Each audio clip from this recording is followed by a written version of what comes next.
Promesse biblique du jour. Aujourd'hui, voyons comment répondre à l'amour de Dieu. Tout simplement en l'aimant en retour. Or, aimer Dieu, c'est lui obéir. Le langage amour que Dieu voudrait qu'on lui parle, c'est l'obéissance. Dieu sait qu'on l'aime lorsqu'on lui obéit. Dans Deutéronome chapitre 10 verset 12, il est écrit « Maintenant Israël, que demande de toi l'Éternel ton Dieu, si ce n'est que tu craignes l'Éternel ton Dieu, afin de marcher dans toutes ses voies, d'aimer et de servir l'Éternel ton Dieu de tout ton cœur et de toute ton âme. » Lisons dans Matthieu chapitre Verset 37, Jésus lui répondit « Tu aimeras le Seigneur ton Dieu de tout ton cœur, de toute ton âme et de toute ta pensée. » Dans 1 Jean chapitre 5 versets 2 à 4, il est écrit « Nous connaissons que nous aimons les enfants de Dieu lorsque nous aimons Dieu et que nous pratiquons ses commandements. Car l'amour de Dieu consiste à garder ses commandements. Et ses commandements ne sont pas pénibles, parce que tout ce qui est né de Dieu triomphe du monde. Et la victoire qui triomphe du monde, c'est notre foi. »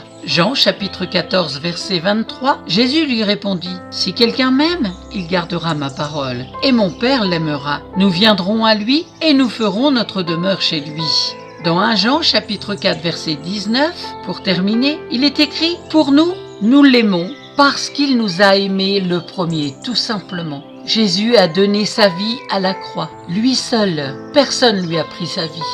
Il a simplement obéi au Père Céleste pour nous pardonner nos péchés, pour nous donner une espérance vivante aujourd'hui parce qu'il est ressuscité, il est vivant, il est au milieu de nous. Alors, qu'attendez-vous pour venir à lui, pour crier vers lui et lui demander de venir vous donner la révélation de l'amour du Père dans votre cœur et votre vie changera. Si vous ne possédez pas de Bible, n'hésitez pas à me contacter, vous en offrirez une gratuitement. À bientôt.